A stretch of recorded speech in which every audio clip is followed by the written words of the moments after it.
Today's episode of The Sit Down with Scott Dion Brown is brought to you by Jeanette McKenzie, Realtor at Forest Hill Signature, Jewelry Forever at jewelryforever.ca, and Beautified by Romina. Enjoy the show.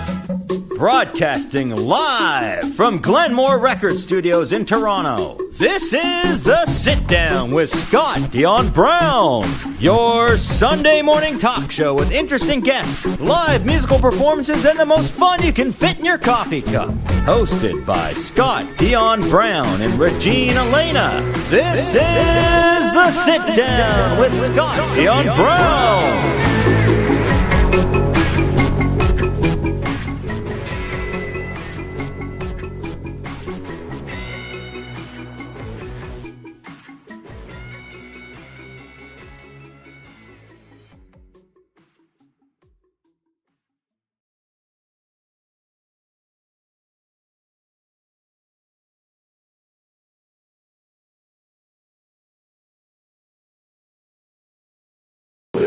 Hang on.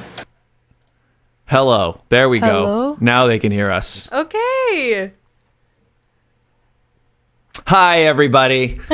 Welcome to episode 341 of The Sit Down with Scott Dion Brown and Regine Alaina.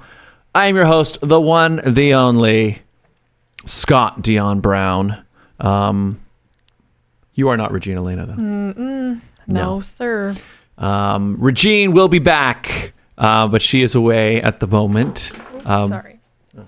Yeah. But we had some audio issues. I couldn't figure out what it was, but now you guys can hear us, right? They can, yeah? Hopefully. Yeah, I think they can. We see the green. Yeah, we see the green. We see the green. It's working. It's working. But yes, we are going to keep moving right along now that we fixed the issue. And I will introduce our guest right away because you guys already see her. So everyone, please give a warm sit-down welcome to Gabbie Catral. Hello. Hello. Thank you for having me today. Yes, thank you for being here. Have you ever done a podcast before? I have, but not this formal, I will say. Like, Formal? I don't know. Like, the setup and everything. It's kind of intimidating, but... Well, I mean... Well, on the other podcast you were on, did their mics not work to start the show? No, that's one thing that... Their mics were working? Their mics were working, right? I've never heard our show described as formal before. Yeah. Or maybe not formal, but just like... It's a cool setup, that's why. The studio, this is pretty new. Yeah. The studio setup, well, because I was telling you before, the studio is only a couple of months old, I guess a few months old. Exactly. So, that's yeah, why that's I cool, feel, right? yeah. Well, how are you? Well, I'm doing good. I'm excited for this podcast. I haven't done, like, the last podcast I did that I was just talking about, that was like years ago. Mm-hmm. So I'm excited for this and what we have to talk about. There's a lot of ground to cover. Yeah, a lot. What kind of stuff on your last podcast appearance, what were you talking about mostly? It's so funny, but we were talking, it was more formal actually. The topics were more formal. We were talking about like study permits and like international student type things, because I'm an international student. Yeah. Interesting. Yes, in my second year. I don't know if we'll talk about that on this podcast. Yeah, no. I don't think so. Well, hi everybody. Welcome to the show. So yes, we are here with Gabbie. She's an international student. Well, yes. But also a singer, songwriter, Aspiring, musician. yeah. Aspiring. Well, if you're writing, that's already what you there? are. Yeah. You're there. That's true. We met a few years ago at a festival. Mm-hmm. Either Mabuhay or Mabuhay Philippines or Taste of Manila. Taste of Manila. One of the two. Yeah. We couldn't decipher which, because... You were performing, as I recall. Was I performing or was I emceeing? What was I doing there? I'm pretty sure you were emceeing with Regine. Yeah, I think... I'm trying to think if I performed at Mabuhay Festival. Or maybe you were and then you emceed. I don't remember. Actually, I think maybe I just emceed. Yeah.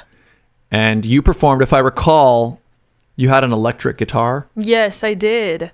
And I performed some, I think 2 covers and an original maybe. Yeah, something like that.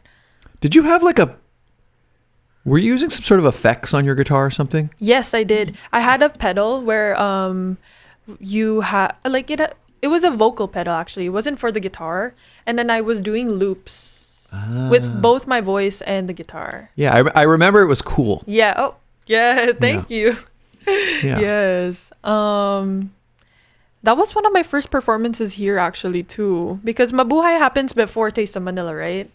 I have no idea. I don't know that stuff. But well, maybe. yeah, I think that was my second performance here in Canada or something. Yeah. And well, we got you on the show a few years later, but here we Yeah, go. a few years later. Yes. Yeah. But so actually, wait, hang on. Before we get into everything, we should talk about first what I'm wearing.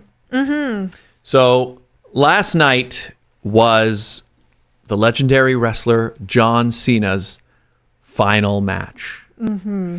So we were talking. In fact, I'm glad because we're going to talk about it more right now. But like, so you know who John Cena is. Yes, I know John Cena. So what do you know about John Cena? I just know he's a wrestler. He was a meme for a while. Yes. Early, like maybe 2000 something. Super memed, yeah. He's super meme, and that's all I know. That's like the extent of what I know about John Cena. And I guess also he's an actor too. Like, so you probably. Is he? I don't know. Oh, so he's been in a few Right. things. Like, let me think. Did you see? I think he was in the Suicide Squad movie. Oh, was he? Like Well, the first one? I think they made two of them, right? They made Yeah. they made the Suicide Squad and then Suicide Squad. Yes, with Margot Robbie. Yeah, she was in both. Yes. But the second one, is where okay. he 'cause was in. That's what I didn't watch. The second one. he played the character of Peacemaker in that show. He did. Yeah. I didn't even know. And then they made a show spin-off of the movie called Peacemaker, and Based on the character, and he's in and the he's show. in the show. Oh, so Yeah. he's like the main character in the show. Yeah, he's Peacemaker. Wow. What the heck? And Yes. he's a wrestler. And he's a wrestler. So he started in wrestling. Mm-hmm. And so this shirt that I'm wearing is from when WWE came to Toronto. Mm-hmm. So that's why it's like Toronto Blue Jays colors. I see that. So yesterday was his final match ever. He announced that he's done. He's no longer going to wrestle in ring. Dang. That's like a lot. Yes. However, the thing that I wanted to ask you about or tell you about or talk about is because so you didn't really know what like WWE wrestling was. Yes, I fully thought it was just like two guys fighting in a ring. That's all I know. I see like clips, but I don't watch it. Yes. So you assumed that. So like the thing that WWE wrestling is, it's like it's the best way to describe it. People don't like it when they say it's fake because they are actually doing the things they're doing. But what are the things that they're doing? They're like it's like very acrobatic, and they're like leaping, and they're like, but the actual fight itself it's more like stage combat. So no one's getting hurt. Well, no, people get hurt, Oh, but it's not intentional. wait. Okay. So like, Okay. do you know what medieval times is? I think so. Oh yes, I do. It's like the thing where you with can the go horses. and you can watch knights fighting. Yes. But like those guys aren't actually. They're not actually. They're not trying to actually hurt each other. Mm-hmm. It's like that. Oh, because I fully thought it was something like boxing, where you just like. Yeah. Well, because if you just watch like when you watch the ads and stuff, right? It's on the sports channel, and you kind of just assume. But yeah, what it really is the way I've heard it described is it's like a soap operas. Yeah, it's like that. It's like a soap opera for boys. Is that what the gist of like wrestling is? Kinda. Oh. Well, so here's the thing. There's like two parts of it. There's one. There's the physical side of it, where it's like two people getting in a ring and fighting. Exactly. But like so like for example, like the punches, they're not real punches.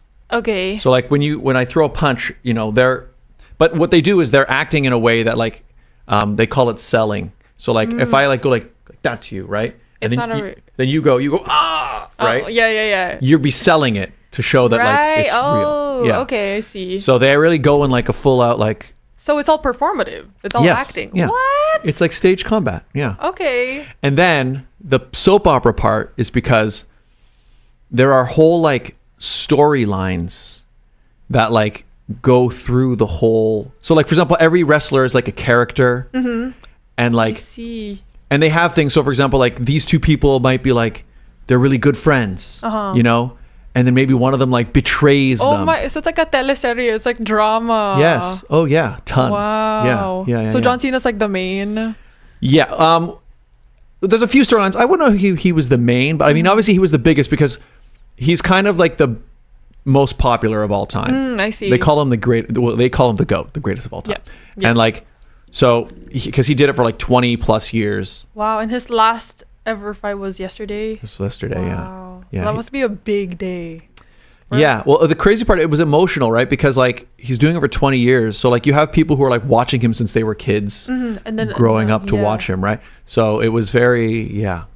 That's so sad. Yeah. It was sad, but it was also cool. And then there was also some controversy because he lost his last match. Did he actually last night? Yeah. Wait, who was he up against? He was fighting this guy named Gunther, Gunther. who is he's a very kind of old school wrestler, but he's known for like, he can like, he does something called a sleeper where he like wrap his arm around your neck to like pass out. And so he kept doing that to John Cena, and eventually John Cena tapped out. Oh, wow. And a lot of people were mad. The audience was mad because I think they wanted him to win his final match. Well, yes. Well, they're, like you said a while ago, they're like kind of acting. They should have just given it to him, honestly. Yeah, but see, that's the thing. The interesting thing for me when I heard that, as I saw it, I was like, you know, it's almost a more interesting story that he lost his final match. Oh. Because it's like everybody expected him to win. Oh yeah, he's gonna win. Like even when me and my brother were talking beforehand, we were like, oh yeah, he's gonna win. Because like obviously it's his last match. He's gonna go out on a big bang, give the That's audience true. what they want. But the fact that they made him lose, Yeah. it was almost more like nobody expected it. Yeah. So people were even more upset, or like a People bigger were reaction. mad. Oh yeah, People are mad right now. Yeah, well, because this has happened last night. People Yep. in the audience were like yelling and booing after it happened. Wow. Poor Gunther. Yes. Yeah. Yeah, but see, that's the other cool thing about wrestling. I'm gonna show you some clips after. But like, every time there's a wrestling match, there's always a very clear good guy and a bad guy. Ah, okay. So they build up that story before the actual fight. Yes. That's how they sell it. That's Yes. why. So they call them. The terms are heel, which is a bad guy, and a baby face is a good guy. Baby face. Baby face. I don't know where that came from originally, but basically, so what will happen is like, so John Cena, for example, he was like a baby face. He's like the ultimate baby face. As in like, you know, he's the one that the Everybody kids like. loves, He's the good guy. And then you got heels like Gunther, who's just mean. And like, so what they'll do things is like I remember when I went and watched them in Toronto for the first time, WWE, they brought out one guy, and the first thing that he was like, his manager was like, hey, what do you think of these people in Toronto? And the guy was like, Toronto sucks, right? Because they do that to get the audience to right away to hate you, right? Yes. So then everyone boos. So that's why they had already set up that Gunther is kind of like he's one of the bad guys. So like even though people were booing him after he won, it's like he's happy about it. Oh, okay. So he expects that. Yeah, Kind of. Yeah. it's part of it. Yeah. So and you'll find that with every wrestling match, it's like there's almost always a good guy and a bad guy. Sometimes things happen where like two good guys will end up fighting each other, but then there's a different dynamic there. But so that's why it's almost like, again, just like the dramas that we're talking about. It's like, you know, it could be two people arguing, but what's more important is why. Why are they arguing? Yeah. So, for example, if a bad guy, or what's it called? What was it? The babyface is the good guy? Heel. If a heel is like he's the heel in one, what do you call this? Tournament or whatever. Yeah, one match or one Or fight. match. Yeah, one match. Can he be a good guy in another, or is he just a bad guy all throughout his entire career? So it can change. Oh, okay, I see. So what's interesting is, so like what will happen is sometimes like characters will be he'll be redeemed, or something will happen to him, right? So for example, in fact, one thing that they did with John Cena. So what happened with John Cena? He was a wrestler for like over 20 years. Okay. And I wasn't actually a wrestling fan at that time, but this is what I know about it now. He was like through his entire career, he was always a baby face. And he never did what they call a heel turn, where usually every wrestler at some point, something will happen in the story and he'll be a bad guy for a while. Yeah. John Cena was never a bad guy. Oh. Then in this past year, at the beginning of the year, he announced his retirement tour. And he did a few dates where he was the good guy. And then actually at the event in Toronto, I saw it live. Was he the... So the big baby face now in wrestling is a guy named Cody Rhodes. John Cena betrayed him in that thing and became a bad guy. So betrayed him how? Like... He, so do you know who The Rock is? Yes, Dwayne. Yes, of course. He was also a wrestler. Oh, yes. And that's what I also That's know. where he got its start. Yeah. But he's been a bad guy in the wrestling story, although he's not there anymore, but he was at this time. And he was kind of like running as like, he was the bad guy who was like running everything. He was like the big boss. And so what happened was Cody Rhodes had like just won this competition, and John Cena went up to him and gave him a hug like, hey, congratulations. And while he was hugging him, The Rock like looked at him and went like this. Oh, and wait, what the hell? And John Cena, like his face changed, and then he like kicked Cody in the balls and knocked him down. So, like all live? Or yeah, something? this happened live. Yeah. So then, it was like suddenly John Cena was now a bad guy. Oh my God. And it was this huge deal because for like 6 months he was like suddenly the bad guy, and everybody was like so shocked by it. Were people upset or happy about that? Well, I mean, what's funny, I did see a video online of like this dad. He was like filming in his house, and there were all these like John Cena toys all over the stairs. And he was like, buddy, what happened? And his like little son was like, I don't need these toys anymore. Oh my God, they're switching up. Because he was so betrayed. Wow. Right? So, but then eventually what happened was over the course of the year, him and Cody had this big fight, and John Cena was like brought back to the good side by Cody. Oh, Yeah. I see. So good guys and bad guys can change. It can happen. Wow. Oh, Regine Alaina is in the chat. Hi, Regine. Hi, Regine. Regine, you're going to love it. We're talking about wrestling. Yes. I'm learning about wrestling. I didn't expect that today. Well, it's because Regine is not, I wouldn't say is a big wrestling fan. So anytime we talk about wrestling, she's just like... She's annoyed. Yeah. Oh. But no, Gabbie was unfamiliar with the world of wrestling, so I was just explaining it. But yeah, so anyway, basically what it is it's just a big soap opera with fighting. Play fighting. Yes. Okay. Wow. Yes. That's why there's kind of a cool appeal of it, I think, like, because it's kind of like, you know, young boys when they're like, you know, when they like to play fight and stuff. This is almost like the full that idea realized. It's like a professional play fighting. I see. You know what I mean? Because there's also a story behind it. So it's like it has more substance rather than just like throwing hands for no reason. Yes. So that's what I find like. So that's why when I watch wrestling now, I find it's like the thing that I'm most hooked by is the stories, because I like following the story. And then the drama. Yes. And then the second thing is it's like every now and again, because as you're watching, like, you know, it's not real. But every now and again, you'll see a match where you can like, the guys are like committing so well and selling so well that it really feels real. Oh. Yeah. Wow. And like, you know, like I said, it's... now I need a low-key watch just to know the vibe. Yes. It's like, and like people, like you said, like you asked, people get hurt. People do get hurt. Like people get injured all the time because they are doing these jumps. It's like, you know, when you watch like a Marvel movie? Yeah. Like stunts. Yes. It's like anytime, like, you know, any of the actors, anytime there's anything dangerous, they get a stunt person to do those parts. Yeah. These guys are doing it all. Oh. And it's live. Because when you said play fighting a while ago, I was like, what? So, are they even doing anything? They're just like slapping each other with the hand. Like, it's intense. And also and sometimes they really hit each other. Like there's a thing called a chop where you basically just slap a guy really hard on his chest. And that hurts. Oh. It hurts. I can imagine, yes. Yeah, I'll show you some stuff after the show. Okay. But they like... it's just good luck, Gabbie. See? She's intrigued, Regine. Yeah. It's exciting. It's an exciting thing. He said soap opera, and I was like, yes, tell me more. Yes. The storylines are, you know, that's the thing. Are you a fan of soap operas? Well, I used to as a kid. Yeah. And also musicals, just stuff like that. Yeah. Because I like the drama also. Yeah. The drama is like, you know. It's the plot. It's everything. Yes. Yeah. Well, that was good. I think maybe we'll move on from wrestling now. Yeah. All I will say is John Cena. The GOAT. The GOAT. Congratulations on an amazing career.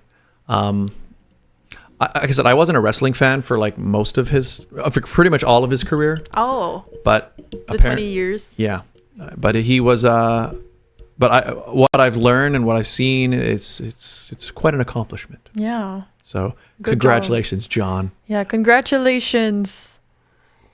I just learned about wrestling just this very moment. Just this moment. You guys also. Yes. Me learning real time. Mm-hmm. Yeah. Okay.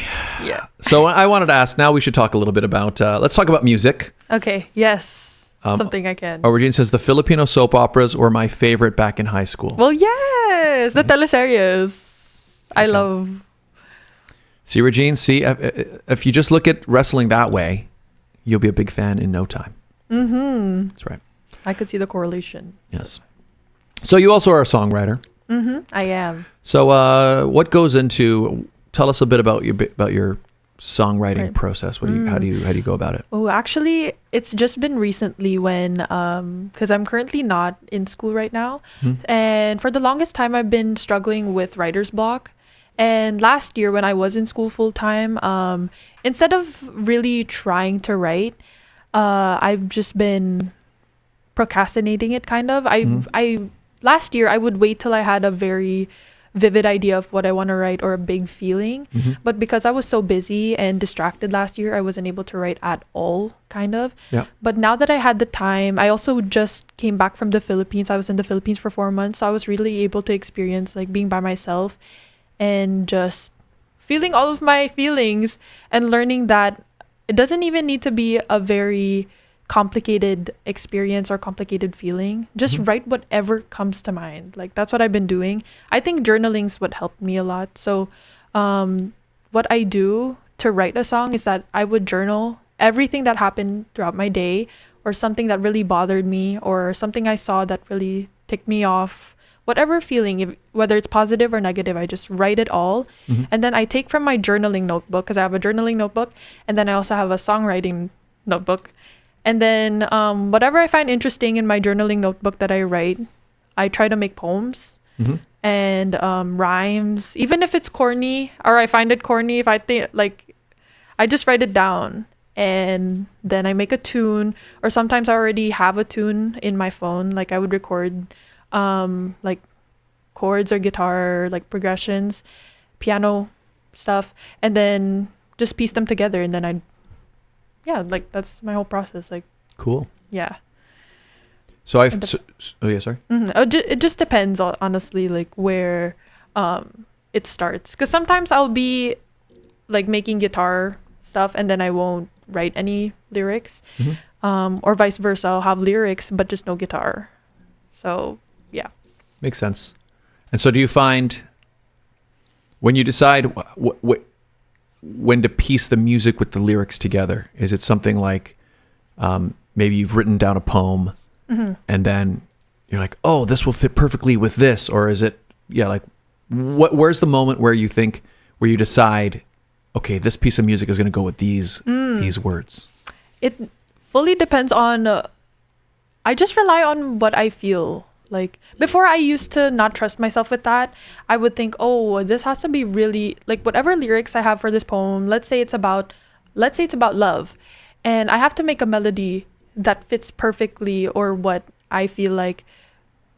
Because before I would used to think, what would people like to hear? And that's, I think, what really halted me from making a lot or creating a lot. Yep. But now I just think about what I feel like fits best with my lyrics, whether that be just a chord that like, wow, oh my gosh, this works really well with this word, so I'll write lyrics with that word, or vice versa. Like if I find a word and then and then I try to find a melody, I use chords that I know from previous songs and then just make a new one. So it's like, it's very versatile, honestly. Like you can make so much.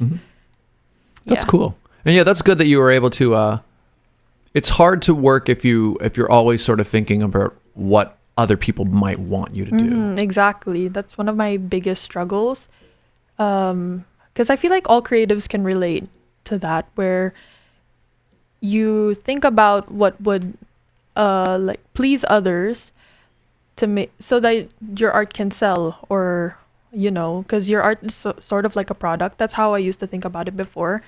But now, without school and like being more in tune with what I'm feeling, I see art or like what I create as an outlet to express everything, right? So maybe that's why I haven't really released anything. But yeah, that's basically. No, I think that's good though. I think it sounds like you're going on like an artistic journey. Yes, like the typical 20-year-old not midlife crisis, but 20-year-old crisis, No, but I think it's good. I think that's the right way to look at it, because like what you said about how you were looking at it like as a product. That part is true in the sense that like when you're ready to release it and when you're thinking about like how you're going to release it, exactly, and like how, like marketing, that is important, and that's going to be something you're going to have to do. I agree. But I think it's like, I feel like you have to almost segment those two things. It's like at the beginning, in the creative part, I feel like you just want to create what feels right for you. Exactly. Like that can't be there at the start. Like thinking about how you're going to sell shouldn't be the first thing that you're thinking about when you're an artist, because you're not going to be able to create everything that you want. You're going to be thinking about what your audience wants. Yeah. Which is also a good thing, obviously, if you're trying to sell your music and become a bigger artist. But it's really gonna, at least for me, it really stopped me from creating. Yeah. So even last year, I was in school for a whole year and I wasn't even able to write like a lot of songs. But this year, with like the past 5 months, I was able to finish like 3 notebooks of just writing. That's awesome. Yeah. Which I don't know if that's a lot, but for me it is like. Yeah. Yeah. Everyone works at their own pace. But yeah, no, I think that's good. What was I going to say? Because it's like I think if you're it's one thing to think about what might sell to people, but I think if it's not kind of like genuinely, like if you're basically sort of creating things because you think somebody else will like it, and it's not genuinely what you want to do, I think that will actually stand in your way, because I think it will affect the work. Yes, 100%. Because it's going to sound like what everybody's listening to, which also could be a good thing, but you want to, when you're an artist, you want to find a way to make everything your own and be in your own like lane, if that makes any sense, you know? So if you're trying to make it sound like something everybody would want, you're kind of following other people's ways, which is also good because it's a kind of a guide, but yeah, I think the other problem with it, like I remember one time a few years ago, I had a meeting with this guy who was like I'm not sure what I guess he was a film producer or something. He was a guy who created content or something. And I remember we had this meeting, and I remember he was like telling me a bit about like some of the stuff that he was trying to create. And he was like, especially at that time, he was trying to get involved in like reality TV stuff, right? And he was telling me about some of the stuff he was doing. And I remember I found him so like unimpressive because he was describing like, I was like, oh yeah, we're going to try to make this like reality show. He's like, what it was like, he was committing himself to making all this stuff that he didn't even like. He was like, oh yeah, people, he's like, I don't really like this stuff, but kids are liking it or something. Yeah.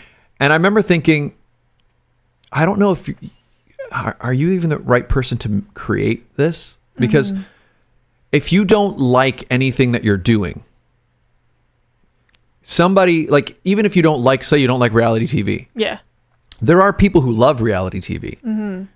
And there are people that like are passionate about it. And I've got to think somebody who is passionate about it will do a better job making that show. Yeah. Because right. Whereas if you're just sort of trying to fake your way through it, just for the money grab of it all, like. Yeah, it just felt like I don't see how you could be successful doing it. I mean, you can fake it to an extent, but then the other part is if you're just making stuff you don't like.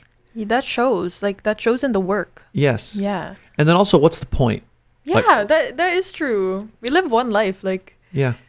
Well, because I imagine, right? It's like when you pursue a career in the arts, you're already taking a risk because it's hard to be successful. Exactly, that 100%. So if you're going to pursue a career in the arts and then do something in the arts that you hate doing, what's the point? you might as well just go get a regular job. For real. Be a doctor or something like. Yes. Or it's just something that, pays more money and you still don't like, but you don't like this anyway. So, yeah, I mean, I almost feel like the part of like making it a product, I feel like it should come at the end. Yeah. It's like, okay, you've got this song, you've written these lyrics, and you've got it together. And now it's like, okay, now that I've got it down on paper, they need it to be 3 minutes and 30 seconds. Okay, now maybe I can do some editing. You know what I mean? You refine it. But I think if you're kind of just starting from this point of, okay, what do people want? Okay, I'm just going to make this because people like this. Exactly. It restricts you so much. Yeah. Yeah. I think it's empty. It is true. And people can tell when you're passionate. That's why I love artists who I know are very, like, they ooze passion. Like, do you know an artist, Jacob Collier? Yes. Yes. He's a very good, he's a producer, vocalist. He works with a lot of artists. Like Tori Kelly is also one of my favorites. Yeah. Yeah, he's one of my biggest inspirations because he, like, you can tell, even just being online, I also saw him live, but he's really passionate about his work, and that's how I want to be. And you can also tell when other artists are just not as passionate, or, like, if I could say. When they're kind of like, what's the term? Like phoning it in? Like it feels like they're not. Or the label is just giving them something to release. You can see a difference in both works. And I gravitate towards more of those people who like ooze passion, And yeah, I agree. Yeah, I think in the long run it works. I mean, I think people can, you can fake stuff for a while, but I think at the end of the day, the authenticity, if it's not there, it people will recognize it. Yeah. And I think it will affect your success as well. That is true. Yeah. So I'm trying to think about the way to describe it. So be yourself. Be yourself. Yeah. Be yourself. Be yourself. Yes. I know, Regine says, I love reality TV. That's what Regine says. See? And so I feel like, Regine, you would do, a better job, like producing or like describing or like coming up with an idea for a reality TV show than somebody who like hates the idea of reality TV. Yeah, and then producing it. Yes. How does that make sense? Doesn't. I mean, I can understand to the extent of like, if you're like, in my case, when I do videography work, if somebody hires me and they're like, hey, we're doing this reality TV show. Can you come be a camera person on the reality TV show? I'd be like, yeah, okay, I could do it. It's still the chance to work for a day. I understand that part, but I think it's more the idea of like, it would be hard for me to do your best at it or kind of. Well, it would just be like, it's very unlikely that I would ever create a reality TV series myself. I see. And commit to being like, yep, the next 5 years, I'm going to try to get this show off the ground. Especially if it's a show that I don't care about and don't like. That's true. So, yeah, I would rather try to come up with an idea that I actually genuinely like. Because that's the same thing, because especially in TV, right? You have to go pitch the idea to somebody to try to get it made. Yeah. If you're not passionate about it at all, that's going to show. That is going to show, like plot-wise or just even like when you're doing the camera work and stuff, editing. The whole thing. Yeah, the whole thing. And plus, I mean, and especially with editing takes forever. So like, if you're just sitting for hours editing something you hate, that's true. Sounds awful. Yeah, because in the creative world, especially, when you're getting jobs, especially when you're starting out, because of course, like when you're first starting out, you can't just pick the jobs. Yep. So if you have a skill set of like, for example, editing, You're gonna get hired for things that like you probably don't like the show or you don't like this video or whatever, but it depends on you. Will you take it or will you not? You know? Yes. Yeah. So it's starting off, it's usually like that, or like when you're gonna go to a studio and you're about to a volunteer and stuff. Like usually stuff is free you do it for free first. But I think over time, if you keep working, yeah, it gets better. Yeah, as you build up your skill set. Yeah. Yes, you build up your skill set, that resume. Yeah. Mm-hmm. So I think it's just important to not lose yourself in it all. Yes, exactly. Yeah. Don't get distracted too much. That's right. Okay, let's do the ad break. Yeah. Because we're actually been talking for 37 minutes now. Oh, wait, really? Yeah. Wow.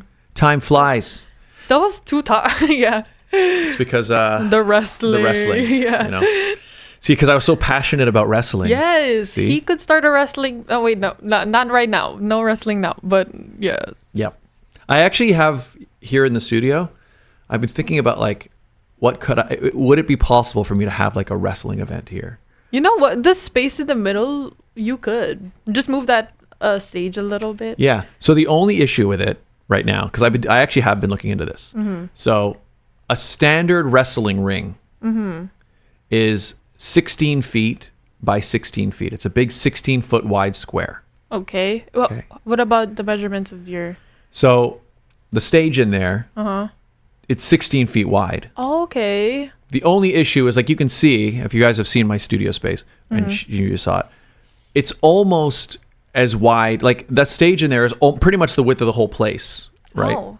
Well, yeah, when you saw the stage, like, the stage is the width of it. Yeah. It pretty much goes wall to wall. Yes. So if I put a wrestling ring there, it's like... wall to wall. Yeah, it's like fits, but it's almost too tight. So I've been doing some research. There is a company that makes like a 12-foot ring, which would fit in there, I think, perfectly. Yeah, there would be like some space. Yes, about 3 feet of space on either 12, 13, 14, 15, 16, 17, 18, 19. Yeah, about 3.5 feet of space on either side, which would be plenty. I don't think I'd put chairs there, but at least it would be like... Yeah, someone could walk around it, yes. you know? Yeah. So the only thing I would have to look into is, one, if it makes sense for me to actually like get a ring.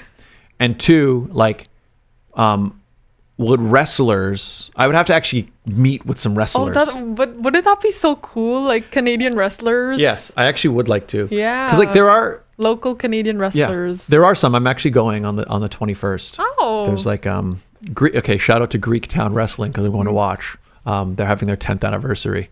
But yeah, so like I would have to like almost talk with some of those guys and be like, could you guys wrestle on a 12-foot ring? Like, is that too small? Could you do it? Yeah. Wait, that's so true. The space, it's like a mini ring. Yeah, because like this ring that I saw, I think it's technically like a training ring. Like it's the kind of thing you could have for like to practice on or whatever. So I guess in that regard, maybe it works. But like I don't know, like would they do a whole event on it? I don't know. Yeah. So anyway, I have things to learn. It's okay. But I am passionate about it that I actually would quite enjoy doing it. Like a 12-inch... Oh, wait, 12-inch, hello? 12 feet. Yeah. 12-inch would be a little tiny. Yeah, really tiny. That'd be like wrestling in that. Yeah, in a Polly Pocket, yes. Yeah. Yeah. Regine, what if it's reality TV on wrestling? I mean, you know what? That might be enough. I could probably get behind that, actually. Yeah. Best of both of your guys' worlds. That's right. Regine, that's right. You'll actually, I think there is a reality TV show on wrestling, or there was. I never watched it, but I think there is one. Anyway, okay, let's do the ads. Ladies and gentlemen, today's incredible episode of The Sit Down with Scott Dion Brown and Regine Alaina is brought to you by the following fantastic advertisers. Let's meet them, shall we? The Toronto real estate market is growing and changing every day. In these challenging times, you need someone in your corner. Jeanette McKenzie, Realtor at Forest Hill Signature, is committed to looking out for you. She'll go the extra mile to ensure you have all the information you need to make a decision you can feel confident about. Purchasing a home is one of the biggest financial investments you'll make in life. Don't leave it to chance. Call Jeanette McKenzie at Forest Hill Signature. She's my realtor. That's right. This very studio, this glorious Glenmore Record Studios, I wouldn't have it without her help. She's my realtor, and she could be yours. Call today at 416-523-0408 or email at JMckenziehomes@gmail.com. Jewelry forever. Conveniently located at CF Markville Shopping Center on 5000 Highway 7 East, Markham, they do custom-made jewelry, repairs, and they change watch batteries, all done on site. Jerry at Jewelry Forever, what an incredible artist. If you have a vision for something custom you'd like made, he can make it for you. Do you need your wedding ring cleaned? That thing can get dirty. Guess what? He'll make it shine as shiny as the night of your nuptials. Wow, wow, wow. He can also repair jewelry.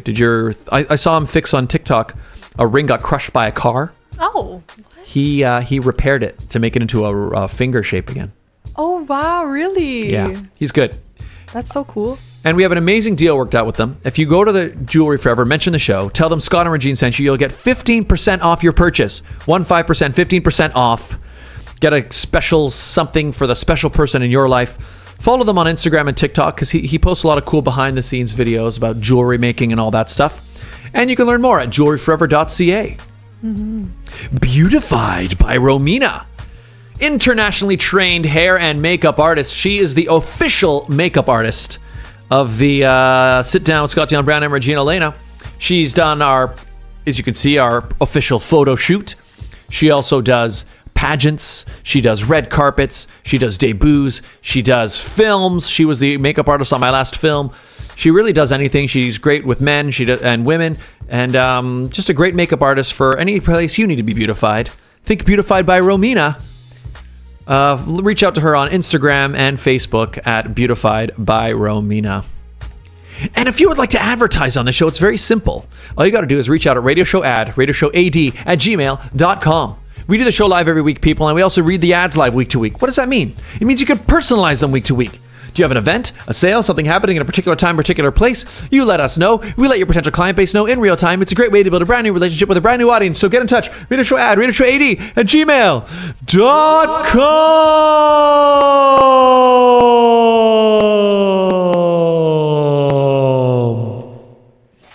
That was crazy. You did all that live. You know what's cool? Mm-hmm. The music there was perfectly timed. I don't know if you noticed that song was ending as you were saying .com. I didn't plan that part, but it worked out. Yeah, it worked out pretty well with the fade and everything. Yeah. Wow. Isn't the reverb cool? Hello. Do you want it? Yes, Okay, please. do something cool though. Ready? Hello. Hang on. Ready? 1, 2, 3, go. Hello. I can't hear it. Hello. Hello. You don't hear it? Mm-mm. Wait. How about now? Hello. Hello. Wow. Oh, it's so echoey. Hello. Hey guys.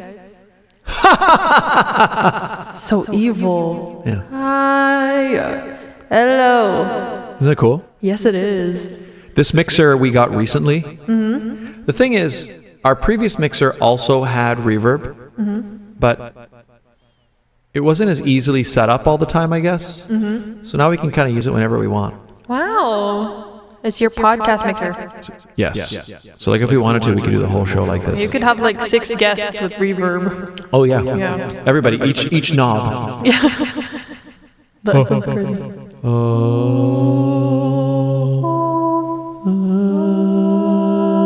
Whoa! We just harmonized there. Nice.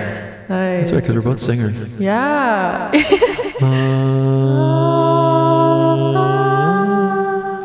That didn't sound so sweet. No rehearsal, guys. That was no rehearsal. That's fine. But welcome back, everybody. We're here at the second half of the Sit Down with Scott Dion Brown and Regine Alaina, episode 341, and we are here with Gabbie Catral. Hello. Oh yeah, here. There you go. I practiced this pointing. Yes. It's Gabbie Catral. That's your. It's Gabbie Catral. Yes. It's Gabbie Catral. So you're a singer, songwriter. You've been doing a little bit of teaching lately. I have at JDL. Yeah. JDL, which is shout out JDL. Hi, Tita Josie. Yeah. She's back at, yeah, you see there's a plaque on the wall there? Yes. Oh yes, I do. Yeah. But, oh yeah, oh my gosh, right there. She all in gold. She gave me that as a gift when I launched the studio. Oh wow. I didn't know it was coming. She brought me up on stage at one of her recitals. Just after the launch party of the thing. The studio. And you'll read it after. There's a really nice message, and she just gave. It was just really nice. That's so sweet. Yeah, it was. Nice. I see. There's a lot of words. Yeah. And your name. Yes, she. It was basically like a congratulatory plaque for opening the studio, and I was just like, I almost teared up when I got it. Oh, that's so sweet. It was very touching. Yeah. But yeah, so you've been doing some teaching. So I want to ask you that, because obviously, you're a singer, you're a songwriter, but teaching is very different from like, so tell me a little bit about what your experience was like teaching. Yeah, because this is my first teaching job, actually, JDL. Yes, we love JDL. Yes. And honestly, I was really nervous because all my life I've been having or not maybe all my life, but growing up, I did have like the typical Filipino kid experience with piano lessons, guitar lessons, vocal lessons, like all of that jazz. And it's jarring now to think that I will be teaching kids who were my age that. And my teacher was older. His name is Sir Guy. Hi Sir Guy. Shout out Sir Guy. And to think like I as a 20-year-old about to teach all of the techniques that I learned from him to kids, honestly, I felt that was really special. And I started with one-on-one lessons, and then after a while I started to do group lessons because they're preparing for a play right now, Susical the Musical. Yep.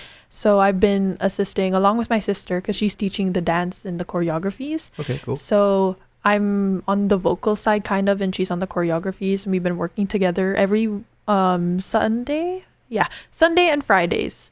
And it's been really cool, like getting to know these kids. I was honestly really nervous, but the thing about these kids is that they just don't care. Like, they're so bubbly, and they'll talk about anything. All of the internet memes you could think of, they'll scream it in class, and you just have to be there to relate, I guess, and like entertain it. I don't know. Do you have to like watch out what numbers you say? Yeah, all the time. Vocal lessons, you have to count like 1, 2, 3, 4, 5. Oh wait, no. There's this one vocal thing that I do, and it goes like 1, 1, 2, 1, 1, 2, 3, 2, 1, and then we get to 6 and 7. That's the dangerous territory because everybody's just going like 6, 7, and I just have to be there and laugh. But deep down, dang, I hear this way too much. And the kids go, they have like their own little jokes that I don't even know about. Like, they have me go high five, down low, and then somehow they're like saying 6, 7. I'm like, what's going on? I guess it's like the memes just keep morphing, and they keep morphing. Yeah, I've got to think it's when probably it's got to be almost done. I hope it is. The next joke is gonna come soon. I don't know what it will be. I don't even know what 6, 7 is about. But if I believe it was a lyric. Oh. In a song. Oh. I think that's the origin. Wow. Let's look it up right now. The origin of 6, 7, guys, live. Because I don't know why this joke has a chokehold on all of the kids. It's in the class. I mean, I'll say at the very least, like it's a pretty harmless one, at least. Like, it's not like yes, of course. Like, it's cute. Yeah, it's and I think it's especially big with the young kids. It's just like, I feel like it's the thing that they feel like they can be part of. That's true. But let's see. The phrase, okay, this is the AI overview, so take with a grain of salt. The phrase 6, 7 is a viral internet meme and slang term that emerged in 2025 with no fixed meaning. It originated from a rap song and quickly evolved into a popular nonsensical expression, primarily used by Gen Alpha. Oh, and I think that's the generation the kids are. Yeah, I guess so. I never know what it is. The trend began with the recurring lyric 6, 7 in the drill rap song Doot Doot, in brackets 6, 7, by American rapper Skrilla. Officially released in February 2025. I see. Okay. New information there. But a meme would not usually last more than like... I know. This is crazy. Usually an internet call, it's like a few months and it's done. It's done. Even a few weeks, honestly. Because months is generous. Yeah. Like now, because it's so fast paced. Yeah. Yeah. But kids in class, like when I'm teaching, that's all, like that's one thing they would do, and then I'd be like, guys, we gotta work on the song, and then they're good kids, they like follow, and it's honestly quite easy to teach. It's the very little kids who are like 4 to like 6 that are a bit harder just because they have their own world and they're like running around kind of. Yeah. Yeah. But the older kids, like from, I will say like 8 years old to like 12, they're very good. They're able to follow really quick. And I'm able to teach like a whole song in less than 30 minutes kind of. And they have all the melodies and they're able to sing with just the karaoke track. So yeah, like that's why my teaching experience so far has been pretty good. Been good. Yeah. Yeah, I find, I've done a fair amount of teaching, and I do find like the really young kids, like it's fun, but I do feel like there's an element there where I'm almost just babysitting. Yeah, that's what it feels like, no? Yeah, like it's almost like, okay, I'm trying to get them to sing, but I think at this age, it's a success if I can get them to sort of stay in one place. Yep. That's so real. To even just sit down for 5 minutes. Yeah. In silence. Yeah. You deserve a trophy for that, like. Yeah. But yeah, then the older ones, I mean, you know what it is? I think also the difference would be like, I imagine it's different for like a teacher, say in a regular school, because all of those kids, they're like, they have to be there. Yeah. Because it's what you do. You go to school. So like you're going to end up with kids in that class who like, they don't want to be in school. Yeah. But they have to be in school. And it's every day. Like every day of the week. Yeah. But I think for like something like music lessons, like workshops and stuff. Usually those kids, especially the slightly older ones, like they want to be there. They want to learn. Yeah. That's true. So at least you're getting some of that. Like, so like, you know, it would make sense for them to come there and then not listen to the teacher. Yeah. Cause it's once a week too. And it's not that much. Not compared to like a regular day at school where you have like all these subjects. With music, I guess they're just passionate about it. And I could tell when I'm teaching too, when the students are actually actively listening to me and learning, you know? Yeah. Yeah. So is there anything that you learned while you were teaching, like, I don't know, something you didn't expect that you would have to deal with, or like, or were there any issues that you found right away, or is like, oh, I didn't think that these are something that I would have to, I don't know, anything like that? Actually, yes, because the first day I was about to teach a group class, I think I was thinking a lot about, oh my God, how am I going to make these kids respect me and also like me? Because I want to make sure that, you know, I'm likable in the sense that they're going to listen to me. But at the same time, I also want to be that, because my teacher, like I said, my vocal teacher, Sir Guy, he had the perfect balance of being strict, but also making me feel like I'm able to come up to him if I ever had a question about vocals. So that's what I wanted to be like. But since I've never had that experience teaching a bunch of kids, like I didn't know how to go about that. So my first day, I honestly was very overstimulated. Like, because not only was I trying to focus on that internally by myself, there were kids running around. There were kids, what do you call it? Just not singing at all. Like we had some kids who were running around. Some kids were just not singing at all. Were just looking at me, and I'm like, do I call you out right now? Like, what do I do? So, that was something I didn't really think about, was that I also had to discipline, kind of. Yeah. Not really discipline, but, you know, try to get the class's attention. And I already had those things internally about how I'm going to do that. So I guess I just could have been more prepared for that first class. But now that I've had a few classes, I think I'm able to control the class just a little bit more. Yeah. I'm usually screaming in class is what I'm doing. There's still kids running around, but I'm able to teach them the songs. So that's good progress, I guess. Yeah, I found, in fact, I guess this was at JDL. So I was involved with helping to direct, which piece was it? In fact, you know what it was? It was Mika C's last play, Forget Me Not, or was it called Love Me Not? Love Me Not Part 2. Ooh, okay. I think was I involved in the first one too? Anyway, they brought me in as to help direct some stuff. I remember that was my first, overstimulating is the right word. Yes, right. Because I was working with, I was basically directing the scene of the whole cast. I was directing the play with the whole cast in the room. And like, the leads were, you know, teenagers. They were kind of, you know, old enough. But the cast was full of a lot of kids that were also quite young. And I found like I remember going into it, I thought, okay, yeah, we're going to work on this scene today.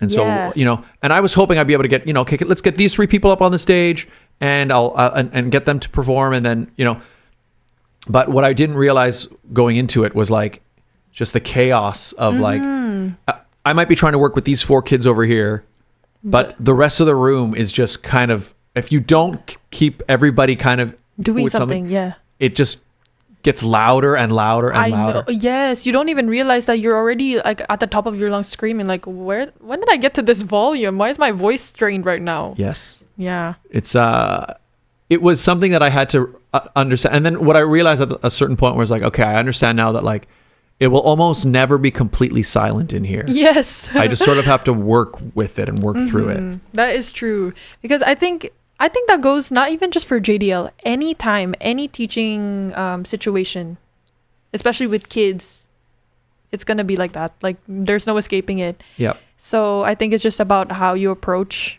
your approach as a teacher. How you make sure that they all are listening to you. And if they are going to be loud, how do you handle that? Like, yeah, I think you almost have to just mentally understand this is what it is. Yes, and exactly. You just have to learn to deal with it. Do you have now like an ideal age group? Like if you were able to just pick who you would choose to teach. Oh. Do you have like, okay, this is who I prefer to work with? I will say, I like doing one-on-ones with any age group, honestly. And one-on-ones, I'm able to do, I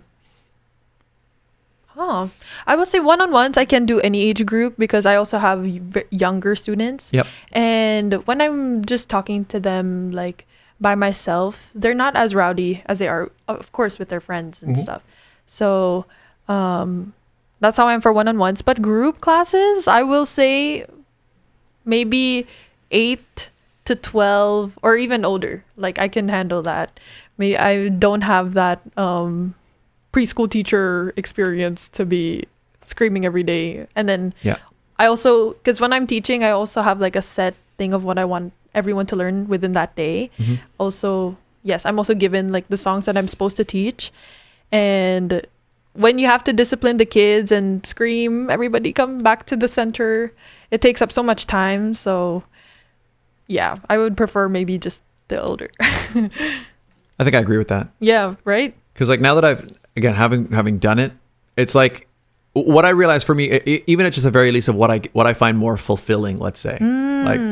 Like I like the idea of like, I enjoy teaching. And if I'm trying to teach somebody how to do something, like I like that feeling of like, they're learning, they're getting it. Yes, because of you. Like, it's it's a very nice feeling.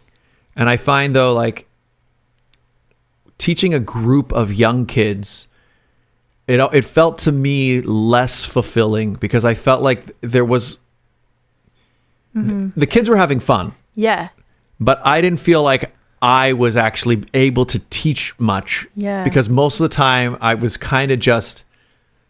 Stop. Yes. Like getting, it's like, okay, yeah, we played the song and now everybody's singing and everybody's, okay, guys, come stand over here. But it did feel very much to me like babysitting. Exactly. That's why it's like, it's less fulfilling because it's less effective.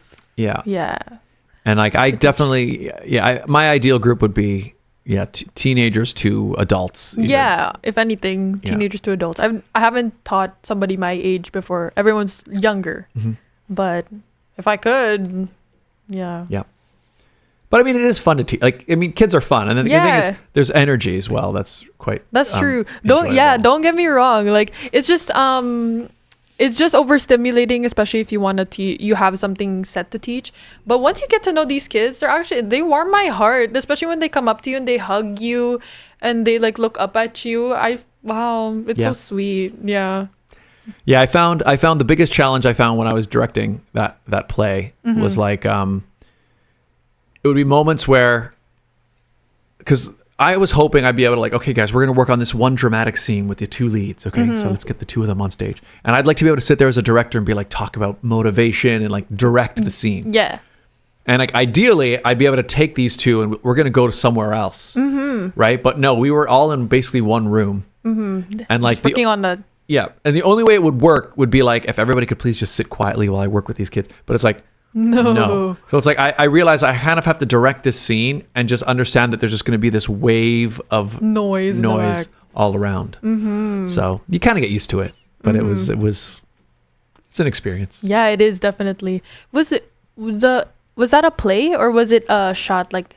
It was a play. It was a stage show. I see. So basically, what happened was, so the film that I just finished that we made was called Forget Me Not. That was technically like the third project. The first two were live shows, and then it was different characters. Like there's no continuity in the story, but it was like just the way it was done. It was like Mika wrote the first one, then she wrote the second one, and then the third one was like an actual film. I see. Yeah. The third one wasn't done live anymore. No, that was like we did. In fact, actually, and I'm glad we're mentioning it. Tickets are available. Oh, yes. If you would like to see a special screening of Forget Me Not, it's happening right here at the Viceroy Theater here in Glenmore Record Studios, January 31st at 7 p.m. Tickets are $30 for an adult, $20 for children 12 and under. It's a screening and pajama party. Children can bring sleeping bags, pillows, and blankets. For tickets, call 647-403-8887. And it's not just a screening. There's also going to be some live performances as well. So I think the entire night will be about 3 hours long, I believe, because there's going to be like some performing acts and singers and things. And then the screening will happen at the end. So that's why it's, $30 is the ticket price, but it's because it's not just a movie you're getting. It's a whole night. So January 31st. And actually, while we're at it, I should also mention, hey guys, the holidays are coming. Oh, yes, it's December. It's December. It's Christmas time. Yes. Maybe you want to watch a delightful classic Christmas movie. I know I do. And so right here at the Viceroy Theater here in Glenmore Record Studios, we are going to be screening It's a Wonderful Life. See the Christmas classic on the big screen. December 20th, there will be 2 screenings, 3 p.m. and 7 p.m. You can pick which one. Guess what? When you buy your ticket, admission includes free popcorn. Oh, guys, you hear that? Free popcorn. I mean, you never get that these days. Yeah, you never. So tickets are only $12. That's right, $12. Tickets are for sale now at viceroytheater.com. You just click right on there. You can click which time you want to go to and get yourself a ticket. We've sold some tickets, but we've also got a lot left. So come on in. December 20th, 3 p.m. and 7 p.m. The Christmas classic, It's a Wonderful Life. It's going to be wonderful. Life. Oh, Have little you, Christmas pun. Yes. There. Yes. Have you seen that movie? No, actually. It came out in the 40s. Oh, it's a old film. Yeah, 19. Yeah, it's my favorite Classic. one. It's my favorite one. Okay. Yeah, it's A Wonderful Life. Well, December 20th if you want to come see it. It's it's I don't know how to describe it. I won't describe it. It's just heartwarming. And there are like a few scenes every single time I watch it, even if I know it's coming. I always like. You're giddy about it still. What I also like, I get a little tear up a bit. It's touching. It's touching. Oh, okay. Yeah. It's a classic movie. Wonderful Life. Yes. Oh. It came out in. Yeah, I can't remember. And what's interesting about it is, what I've heard is that it when it first came out, it wasn't as hugely popular as it eventually became. But now it's kind of just become. It's a classic. Yeah. Oh. It's like the go-to Christmas movie for a lot of people. Really? Oh, now I have to watch it. December 20th. December 20th. December 20th. And was there anything else I wanted to show the people? Let me see. Show the people. Oh, yeah, there's one more. One more. Of course, we're here at Glenmore Record Studios. It's the holidays, like we were just saying. Yes. Well, yeah. Maybe you need to do some Christmas portraits. Well, guess what? Our Home for the Holidays set is now open. Look at that beautiful festive setting. Look at that Christmas tree lit up. Yep, we got candles, we got garlands, we got it all. Okay, wouldn't you and your family look great sitting there? We're gonna have some presents. We're gonna have some items there, candy canes, whatever you need, and you can just sort of arrange yourselves and make a nice photo shoot. You got 2 options. If you would like to have me be the photographer, do the photos, it'll be $2.99 For 1 hour photo session, you'll get 5 edited photos from that. So $2.99 for a session. Or, hey, if you want to bring your own camera, your iPhone, whatever you want, and shoot yourself, $99 an hour. What a great deal. That's a steal. It's a steal. It is. So there you go. The Home for the Holidays set. $2.99 for a photo session with 5 edited photos, or $99 an hour to bring your own photos. And I've got some lighting here that, of course, you can use. There you go. It's available. Regine says, I need to get photos taken there again. Regine, the Home for the Holidays set. Open now. There you go. Oh, and Taylor the Brown, my brother, he's in the chat. Oh, hello. He says it came out 1946. Oh, there you go. Really old. That's the year after World War II ended. Is it in black and white or no? It is. Oh, classic. Classic. There have been some versions that they've colorized it, like because they've seen that. Like some old movies, sometimes they'll like go in and they'll like color them in. Have you seen that before? No, I haven't. So they do it. Although what I found is I don't like it as much. Oh, it's like I like the original. Because the way they actually do it, I mean, it's interesting what they do is like they literally, especially in the old days, like before digital, they would have had to like manually like color the film stock. Each frame. Oh. So it's like, they'll put skin color on this person and Oh, that's really unreliable, I would assume. It would take a long time. Yes. I remember I watched a colorized version of It's a Wonderful Life once. And I remember there's a couple parts where like, it's not perfect. Like I remember there's a scene in the background where like the one kid's face is all green because they colored it the same color as like the wall or whatever. Oh. But anyway, it was a thing to do, like to colorize, when color TVs became a thing, you then wanted to be able to watch in color. But I think now that color is the norm, I think now there's a nostalgia for seeing it in black and white. People are appreciating more of the black and white. Yeah. Yeah. And I prefer the original. So, and actually the screening on December 20th is going to be, it's going to be the original, but it's also the 4K restored version. Oh, there's a 4K version? Yeah. Wow. Yeah. Well, because actually film stock is actually higher resolution than 4K. Oh. But like, yeah, film is actually super clear. And it took a while for digital to actually catch up to the quality of film. It has now. Yeah. But that's why what's cool is they're going back to a lot of these old movies that like before that were released on like DVD or like VHS. So it was like low resolution for like watching at home. But now they're going back to the original film stock and they're like making 4K digital versions of that. Oh, and then they're like reselling it? Yeah. Yeah. So it's like when you usually buy, if you buy an older movie on like Blu-ray or something or like 4K, it's like they're advertising it. It's like new restored. That means usually that they went back to the old film stock and like scanned it. More HD, 4K. I guess. Yeah. Yeah. Dang. So yes, the 4K version. 4K version. December 20th. Let's show them the picture one more time. One more time. Because why not? Look at that. Exactly. December 20th, 3 p.m. and 7 p.m. Bam. Ha. Yeah. Let me check. Did we talk about everything I wanted to talk about today? And if we did, I feel like not yet because I'm remembering we have to show each other our Spotify Wraps, and I. Oh yeah, do you want to do that? Yes, because I'm really curious what you have. Okay, yeah, let's talk about Spotify Wrapped. Okay.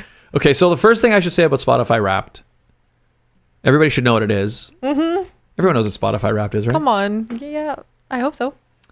So it's just like kind of a wrap up of what you listen to over the course of a year. Now, first thing about my Spotify. I don't have premium. Okay, that's. So when you do when you do like not the free Spotify. Let's say I want to listen to Taylor Swift, right? I can't pick like a particular song. Oh yeah, I struggled with that too before. You basically just pick Taylor Swift and then you get a playlist. And then it shuffles. Yes, and then the other thing is like you're not just gonna get Taylor Swift. Your playlist will be like there'll be Taylor Swift, and then there'll be like. Here's an artist that's kind of like Taylor Swift. Like so it's like you never get all Taylor Swift. And you don't get to pick? No. Wow. The only thing you can do is you can like skip songs, but even then you get a certain number of skips. Before an ad plays or something? Well, not even just that. Let's say like a song comes up in your playlist and you don't like it. You can skip that song, but like you can't go back. Oh. And then it'll even say like you only have a certain number of skips left. Because it's like a very limited version of Spotify. It is. It's what it is? It's more like listening to the radio. Oh, okay. I see. So what that means is like, So that's why when they're like, here's your number one song, I'm like, okay, but you guys gave me this. Like, I didn't pick this. Wait, oh, that's true. So how does your Spotify rap go? Well, okay, so mine is very specific. You want to do yours first? Okay. Okay, so sure. what did you do? Okay. So my Spotify Wrapped. Wait, do I do my first artist or like minutes or what? I don't know. I'm not Okay. sure what we're doing. Oh, okay.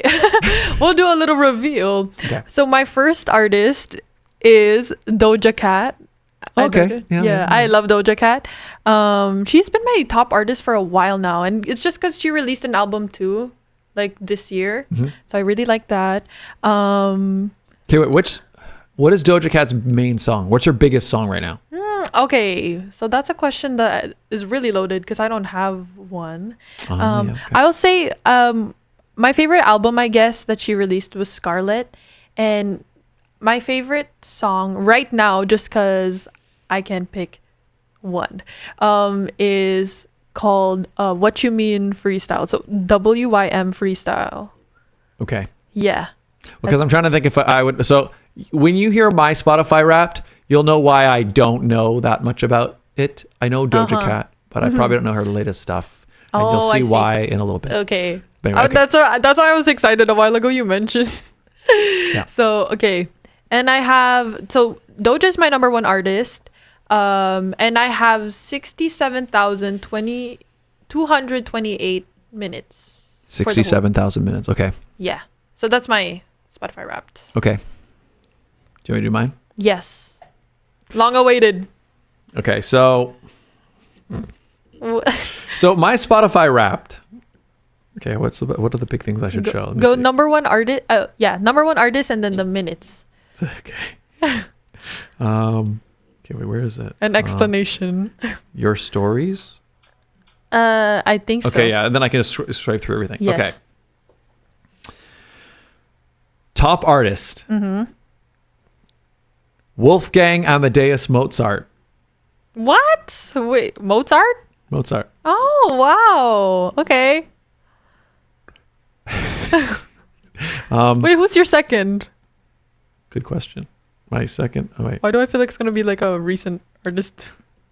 Nope. You'd be wrong. Oh, My second is it like top Debussy? artist is the Slovak Philharmonic Orchestra. Oh, okay, I know that. Yeah, I don't even know what the third one is. Kapella Istropol. a lot of orchestral music, classical music. My fourth artist is George Friedrich Handel. And my fifth artist is Joseph Haydn. Right. So, do you want to know what my listening age is? yes, is it 100? You know what? I'm actually a little disappointed because I thought it would be. But no, my listening age, 55. Oh, you know what mine is? It's 85. 85? Yes, because I listen to Ella Fitzgerald a lot too, which is crazy. Oh. Yeah. So here's the thing. Look, mine says your listening age, 55. You were into music from the late 80s. But I'm like, wait, 1880s maybe. Yeah, 1880s, because you have freaking Mozart in there. Yes, I'm like, there's no music in my Spotify Wrapped from the late 80s, unless I'm wondering if Spotify, like, it's a glitch. Maybe it sees might be. it sees 80s and it assumes Like 1980s. yes, because I'm But- like 55. It should be like 200. Yeah. Because if I got 85 for Ella Fitzgerald and his number one is Mozart, Yes. yeah. Mozart hasn't The made math music is- in a while. The math is not mathing. He hasn't been make music in a while. But basically, you know what happened with my. So the reason my Spotify is like this is because 85. Because I listened to Louis Louis Armstrong. Armstrong, yes. I should be older. Yes, 100%. They messed up. Spotify, come on. But yeah, so you know basically what happened was, it's almost 2 years ago now, I think, because my last year Spotify Wrapped was just like this. It's all classical. Oh, his picture too and everything. Yeah, look, there he is. Wow. Hang on, wait, can I make it bigger? Show people. I don't know. I don't Why think won't so. it? Oh, wait. It's glitching, guys. Oh, big. Okay. Anyway, so what happened was 2 years ago, I watched the movie I'd already seen it, but I watched it again. Have you heard of the movie Amadeus? I haven't. So it's like it's a pretty old movie, but it's like the biopic about Mozart. Oh, I see. Okay. And I found if you watch that movie, because I know what happened to me. If you watch that movie, you'll want to listen to Mozart. Oh. Like you'll just watch it and you'll be like, that was good. I'm going to listen to Mozart. Mm-hmm. So I started listening to Mozart. And then around that time I was listening to Mozart. And so I was opening my Spotify, and then I started listening to more classical music. Oh, okay. And I found now, so the only time I listen to Spotify and the radio is I'm either driving or in the gym. It's kind of the only time. Mm-hmm. And so about 2 years ago, Mozart became my workout music. Like in the gym, you're like... I got a pump to like... Lifting Mozart, weights. to Mozart, yeah. Wow. Yeah. And because of that, and again, because I don't choose... Basically, so when I search Spotify, I always just type Mozart. And then it's just playing me a Mozart playlist. Mm-hmm. But I'll get mostly Mozart and then some like other artists. Yeah, the like suggestions that Joseph they give. Haydn and stuff. Mm-hmm. So that's why now it's basically been 2 years where all I listen to on Spotify is Mozart. Is Mozart and Mozart related music. Wow. Oh my God. And then same thing. Since that movie. Yeah, since that movie. And then what I find is driving in the car, I just find I like the feel of classical music while I drive. Because it calms you, I feel. Yes. Right?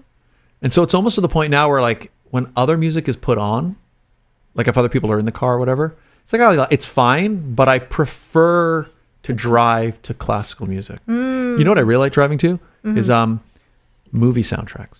Oh. Yeah. I think Interstellar, I think you would like. Oh, Interstellar is my favorite movie. Yeah. Oh, really? Yeah. Okay. Yeah. Wait, because they had like a song there that I also like to play a lot.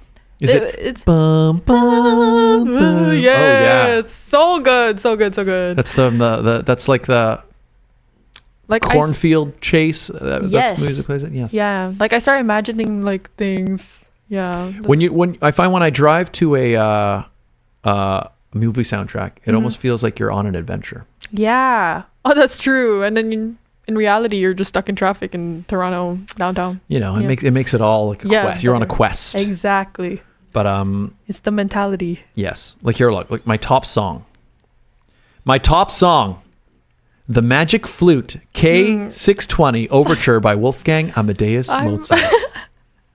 Never. The Magic Flute. That's yeah. But the thing again, it's like it's not exactly accurate, right? Because like they give you some of the songs. They gave me that song. That's just the one they played the most. And I don't think I almost ever skipped. Mm-hmm. So it's just... I mean, you can only skip so much. Yeah. So. And plus, like, I'm not going to skip any Mozart. Yeah. Wait, that is true. In fact, all 5 of my top songs are Mozart. Oh my gosh. Wait, you're so... Wow. The Magic Flute up there. Yeah. And then, see, I can't even see the whole title. Like, it's putting ... so I can't even read it all. It's such a long... Yeah, he has long titles. That's why. Well, yeah, you know the other problem with classical music, and that's why it's hard for me, is like almost none of the songs in those days had like names. Like, you know, now it's like, what's your favorite song? Oh, my favorite song is Don't Stop Believing, right? Back then it'll be like, oh, I like Concerto number 3. Oh, yeah. Right? Overture number 140. They like, yeah. So then I'm like, it's hard for me to even remember which one I like. Mm-hmm. So like, for example, like with Mozart, I really like Symphony number 25. Yes. I think that's the right one. That's the... I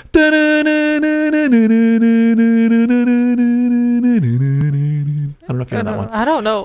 But I like that one. That sounded like an 80s song, I'm not going to lie. You know, there's some stuff that if you feel like if you change the instrumentation, it will work. Yeah, 100. Yeah, it could work. And then but then a lot of his other stuff, I'm like, I don't even remember which one I like because I don't remember the number.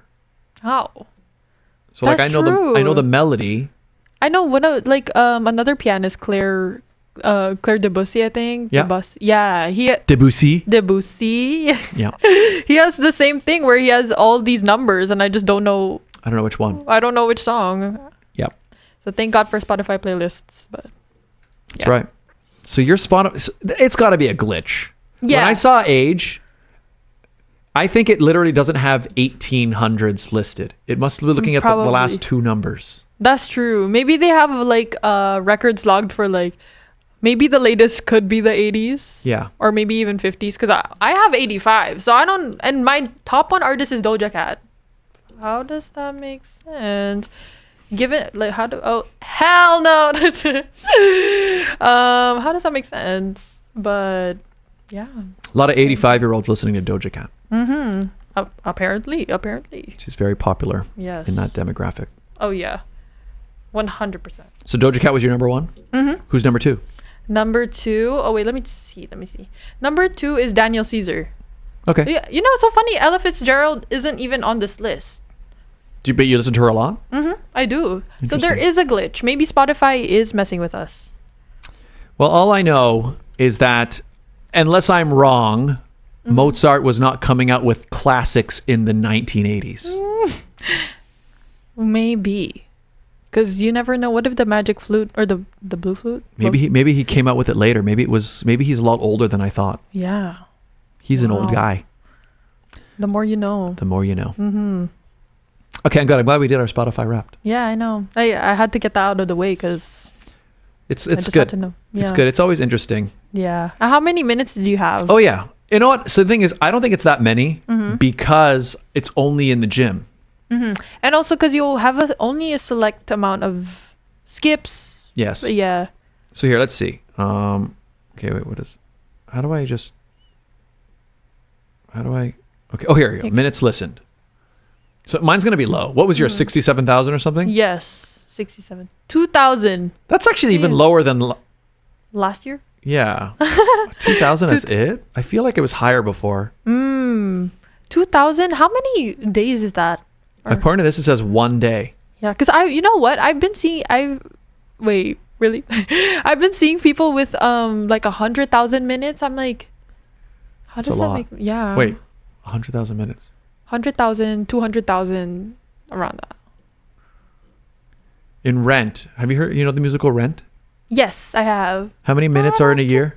525,600 minutes. Okay, so that's how many are in a year.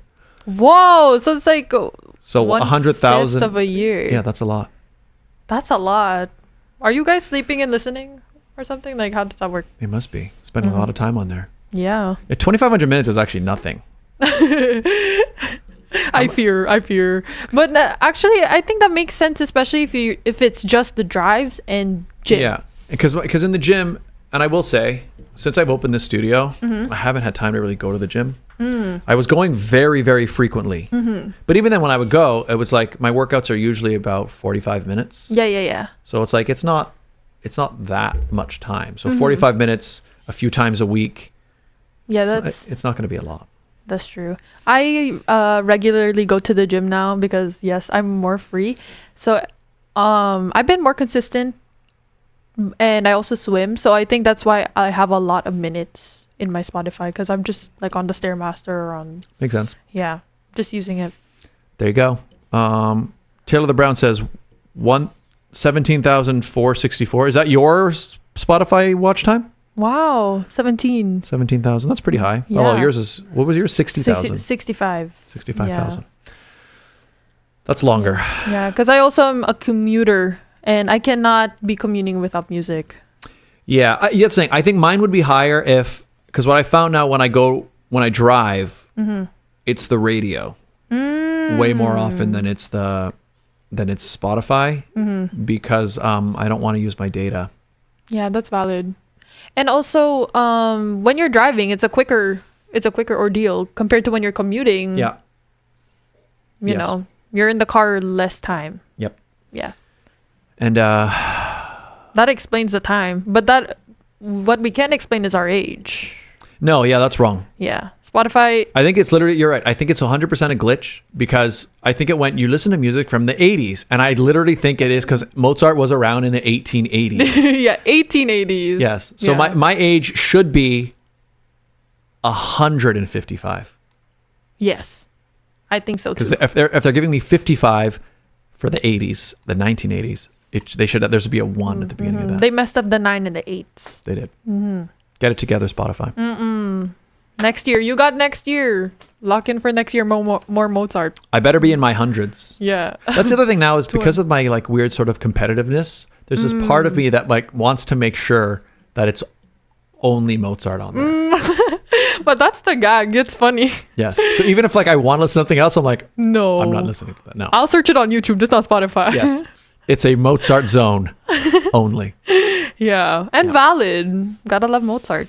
Yeah. He is awesome. And yeah, if you watch Amadeus, I feel like it'll be like this thing where you're like, oh, you'll probably like for a week, you'll just want to listen to Mozart for a while. Because I found it's just a really nice movie. Amadeus. Yeah, Amadeus.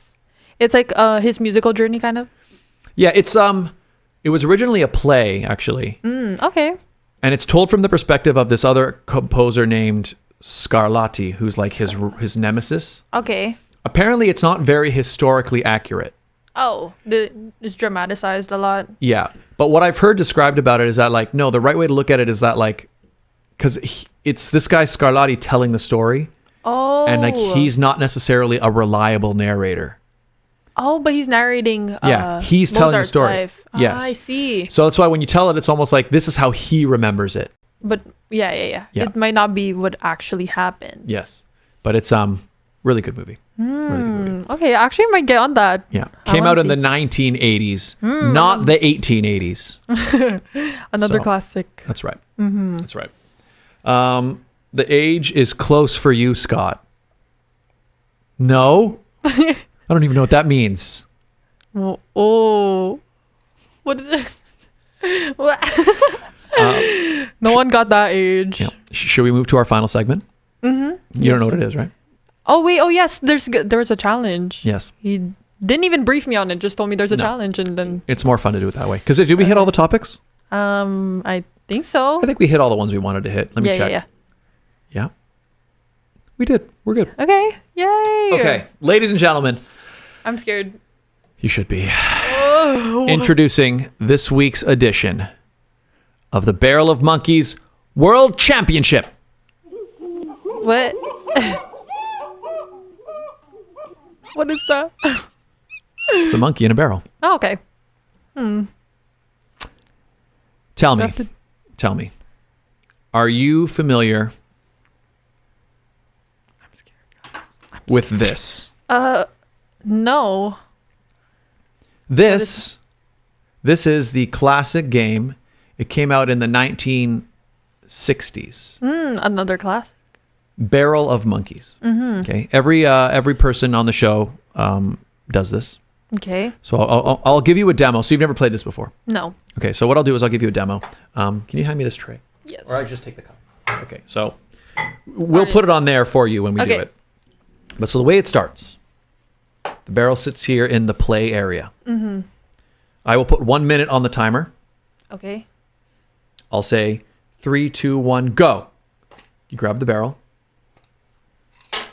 Pour out these monkeys. Okay. You can now put the barrel aside. You're done with the barrel. Okay. Pick up a single monkey. Use this monkey to hook a monkey. Now you've got a monkey hanging from this monkey. You're now going to use this monkey to try to grab another monkey. Ah, okay, I see. And it just keeps going. And then you keep going, and you're basically just going to keep trying to add. Oh, sorry, I lost one. You're going to keep trying to add to your chain of monkeys. There you go. Grab another one. Lost one. So you're just going to try to make the chain as long as you can get it. In a minute. I see. Are we able to like spread it out or no? Whatever. You can dump it however you want. If you want me to give you some advice, oh look. Yeah, that's kind of interesting. The more piled up they are, it's a little easier to get under there. Because if a monkey is just flat, you can do it, but it might be a bit of a challenge to get him. Yeah. But it can happen. It's a little tip. Okay, I'm kind of nervous. You should be nervous. Oh. This is a big challenge. Oh no. Make sure they're all here. 3, is there like a record for every guest that you have, like the longest? Yep. Oh, okay. We'll look at that after. Okay. So this is your first time? Yes, ever playing this. All right, so let's pull this kind of closer to you. Yeah. Oh yeah, just get as close as you're comfortable there. Yeah. And if you need to, you can move your mic out of the way just so Okay. it doesn't interfere. This is serious, guys. Wow. It is. This is the real deal. Uh-huh. Are you nervous? Are you know? There's like so much at stake. There's like a. Yeah, there is. Yeah. Okay, I'm ready. I'm nervous, but I'm ready. Okay. Actually, wait, hang on. Let me just double check the. Make sure that the camera is the right one. I think we'll use camera 2 for the monkeys. So you guys can see. Yeah. Wait, let me move it a little bit close. Yeah. Get it wherever's comfortable for you. Yeah. That's fine. Okay. Are you ready? Yes. Okay. What I'll do is I'll tilt this camera down. Okay. I just take off the barrel, right? Yeah. All you're doing is just dumping them out and then put the barrel to the side. Yeah. Okay. Okay, there you can see. Hang on. Right about. That should be good. Okay. 3. Oh wait, the timer's got 1 minute on the timer. Hang on. Wait.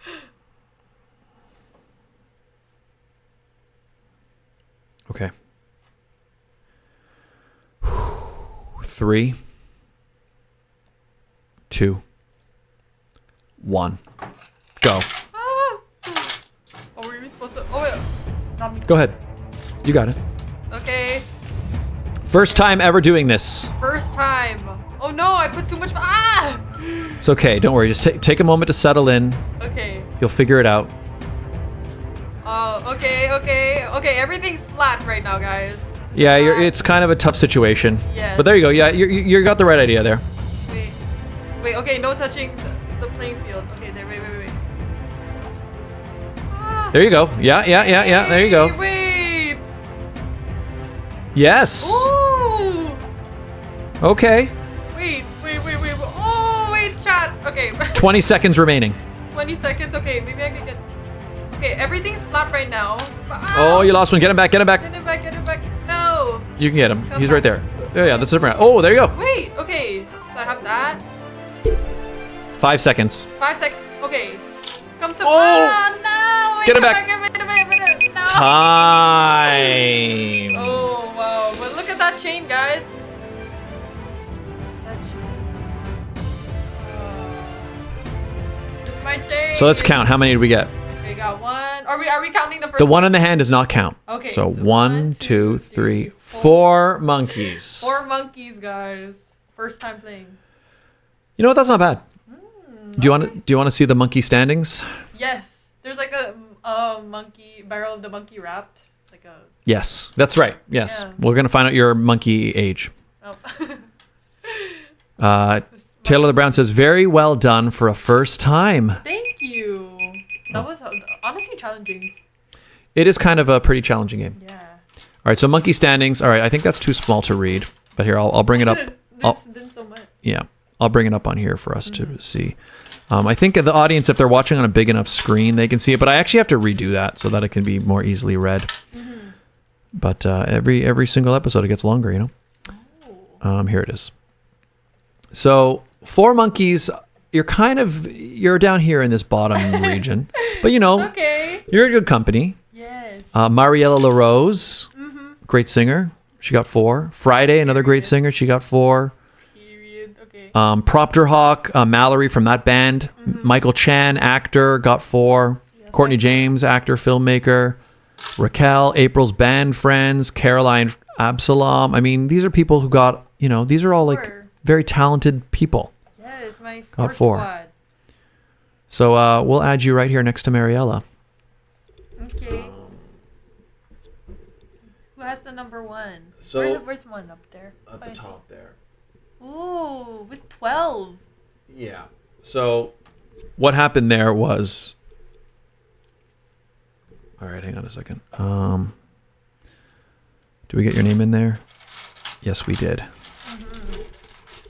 Okay. Oh, wait, hang on a second. I got to do something quickly. So, yeah, Antoinette Targa is the one at the very top. And she did some pretty amazing... I'm just going to free up some space. There we go. So as you can see, the two top names there, Michael Mazurkiewicz, he got 12 monkeys. And with those 12 monkeys, that was the first time that somebody had ever gotten all of them.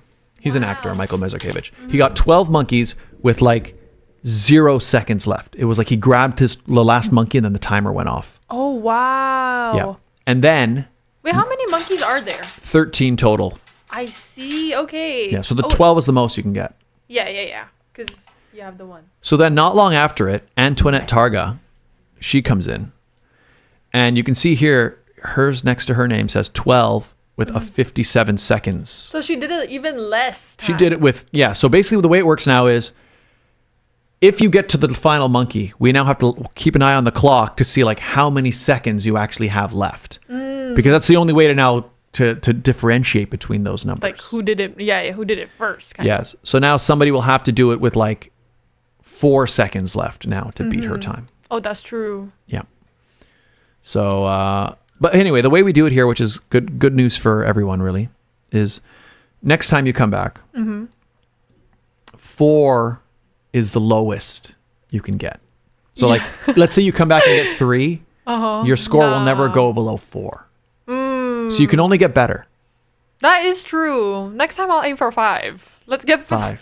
Hey, you know what? You can, or even 6. Yeah, you make or 12. Yeah, or 12. Like, Let's see. I will 12 say, is reaching for the stars, I will say, but you know, the only thing I will say about that though is Antoinette. I'm pretty sure when she got all of them, that was her first time playing. Oh, what? That's crazy. Sometimes, It's her first time? Sometimes the monkeys just like you or they don't. Yeah. I don't know if they like me today. Maybe she was it's like they chose her that day. And the thing is, it hasn't happened since. It was like that one little patch. Michael Mazurkiewicz got all 12. And then Antoinette, it was either like the week after or like not long after. Oh. It was like the stars aligned. And it was she was the chosen one. Yeah. And it hasn't happened since. Wow. Nobody's gotten close. So like you can see, like Regine is at 11. That just happened recently. Okay. I am stuck at 10. You're at 10. Yeah. Oh, we gotta bump that up. Yeah. So I'll have to try a run at some point and try to get them, but yes, just by yourself, like practicing. yeah. Train. You gotta train. Yes, you gotta train. So that concludes this week's edition of the Barrel of Monkeys World Championship. Yes. Wow. So what'd you think of that?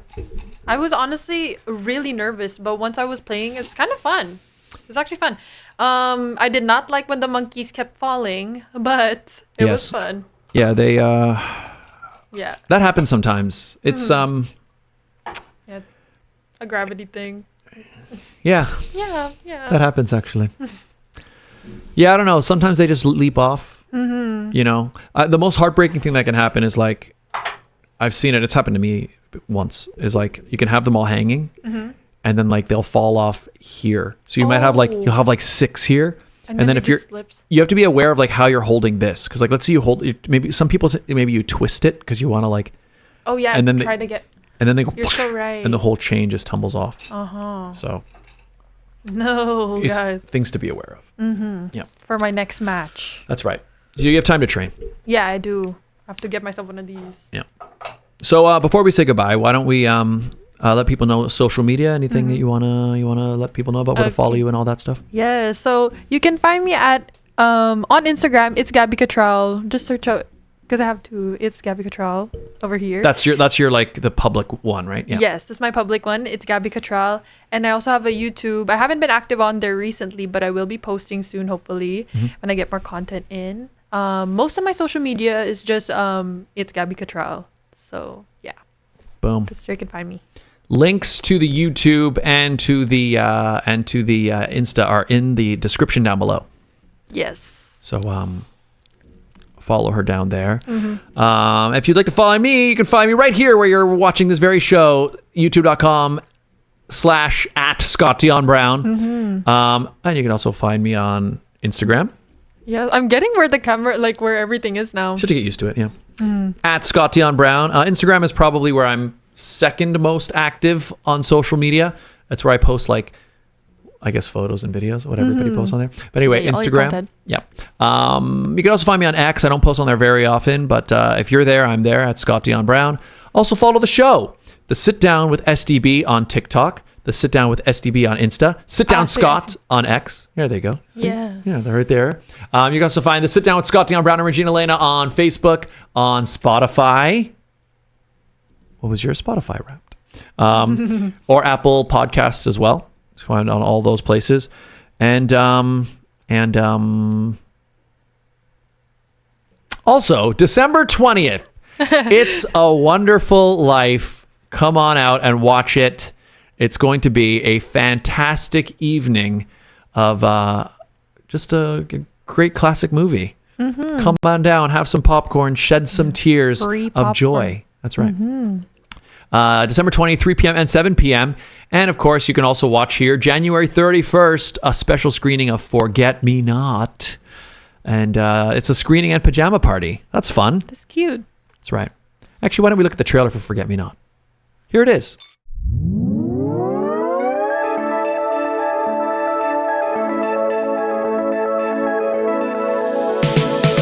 It's obvious you like him. That one? He's so rude and weird. Do you see the way he looks at you? It's obvious that he likes you. She said let go, man. I don't get what she sees in that guy. I don't know, I'm scared. I want to be selfish. Are you ready? Nope.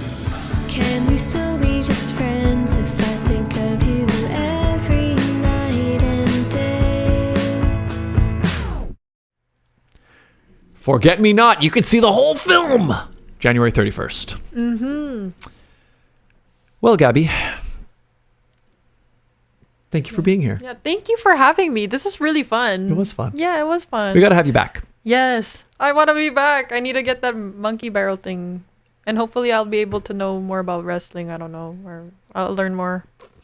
Yeah. Next time you need to do a whole lot of research on wrestling, because Yes. next episode you're back. It's wrestling the whole episode. Right. That's what we're talking about. Like a quiz or something. Yeah. Yeah. Okay. That's right. Nice to know. Yes. Yeah. But yeah, this was good. I'm glad you had fun. Yeah, thank good. you. All right, everybody. Thank you so much for tuning in. Hit the like button if you haven't yet. Follow Gabbie on social media and all that stuff. And follow me as well on that stuff. And yeah, thank you for being here. Yeah, thank you for having me. Hope you guys enjoyed. And here, why don't I'll send it to you. And why don't you close out the show, say goodbye to the people however you want. There's the camera, that one. Okay. Bye, guys.